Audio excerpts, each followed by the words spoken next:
Croeso chi yma ar ddechrau wsos newydd ac yn wir ar ddechrau mis newydd. Mae'n Fawrth y cyntaf ac felly rhaid dechrau trwy ddymuno dydd Gŵyl, Dewi, llawen i chi gyd.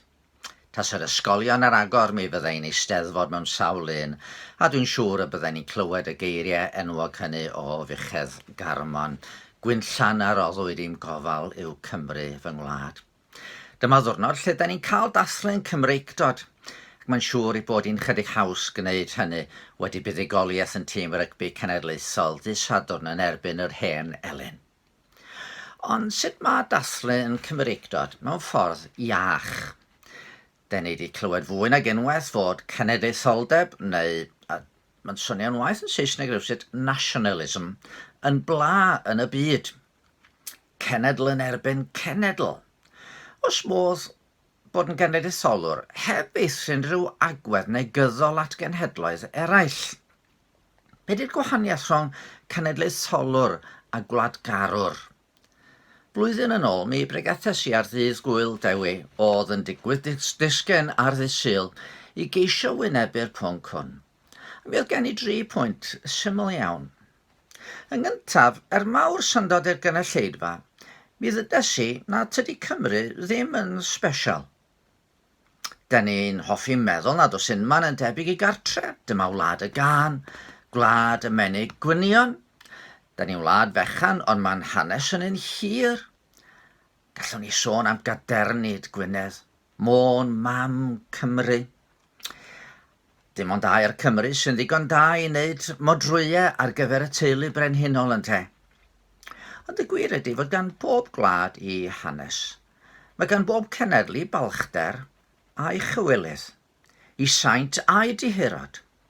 Felly mae gan Cymru Betsi Cadwaladr, mae Lloegr i Florence Nightingale. Mae gan Cymru Twm Siôn Cati, Lloegr Robin Hood a'r Swister efo William Tell. Gall yr Alban sôn am William Wallace, gall Albania sôn am Skanderberg, a ninne yn y Myfyrydu yn Owain Glyndŵr. Os oedd unrhyw genedl yn mynd i fod â lleu yn ffrostio, yna cenedl Israel oedd honno. Ond be mae Dyw yn dweud wrth y genedl yr ddo wedi ei dewis? Nid am eich bod yn fwy niferus na'r holl bobloedd yr hoffodd yr arglwydd chi a'ch dewis. Yn wir chi oedd y lleiaf o'r holl bobloedd, ond am fod yr arglwydd yn eich caru ac yn cadw'r addewid a dyngodd i'ch hynafiad. Daethach chi allan a llaw gadarn a'ch gwaredu o dŷ Caethiwed, o law Pharo, brenin yr Aifft. Na, tydi Cymru ddim mor wahanol i'r cenedloedd eraill a hynny. Ond ail bwynt y bregeth oedd hyn. Mae Cymru'n sbesial. Mae Dyw wedi bod ar waith yn gwlad. Fedrwch chi'n deall Cymru na hyd yn oed esbonio pam yn bod wedi goroesi fel cenedl heb gydnabod dylanwad Cristnogaeth arno ni.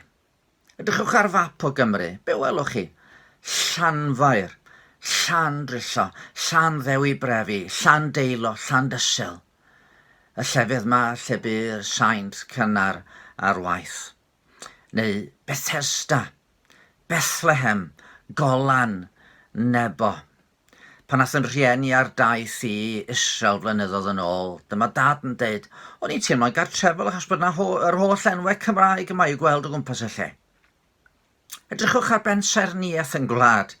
Does ddim pentref heb fod yna ryw adeilad crefyddol wedi bod, iddo falle gael ei droi bellach yn gartref neu'n warws o ryw fath. Wedyn, da ni'n troi at yn iaith. Does dim modd egluro datblygiad a pharhad yn iaith, heb feddwl am ddylanwad aruthrol cyfieithiadau William Salisbury, William Morgan o'r Beibl Cymraeg. A phan drown at ddiwylliant yn cenedl, oedd ysgolion cylchynol Griffith Jones Llanddowror yn gyfrwng i ni ddod yn genedl oedd yn gallu darllen. Emynau Pantycelyn yn rhoi i ni ganu 4 llais, a'n cydwybod cymdeithasol. Yn Wuhan, yn China, lle cychwynodd y pandemig, oedd yr ysbyty fwyaf yn y dalaith pan gychwynodd y pandemig wedi cael ei cychwyn flynyddoedd yn ôl gan Griffith John, cenhadwr o Gymru, a mae o'n dal i gael ei fawrygu yno. Mae yna le i ni ddiolch fod Duw wedi bod ar waith yn cenedl ni. Dyn ni'n arbennig ac eto mi ydyn ni yn arbennig. Ond fedrwn ni ddim gorffen yn y fan honno. Oherwydd nid nostalgia a chofio'r glendid a fi, a dyn ni'r Cymru yn arbenigwyr ar nostalgia yn tydyn ni. Nid dyna sydd yn mynd i fod yn lles i ni heddiw. Mae Capel ein cael, dylanwad Cristnogaeth yn pylu. Ydy Cymru bellach yn mynd yn ei blaen i gyfeiriad newydd, neu oes gan Dduw rhywbeth i wneud o hyd yn gwlad ni?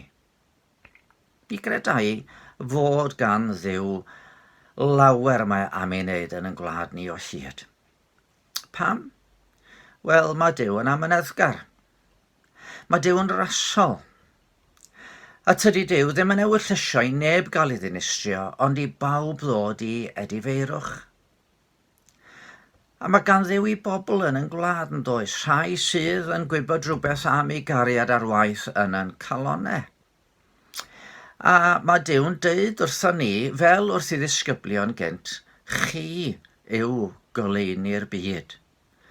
Ni ellir cuddio dinas a osodir ar fryn.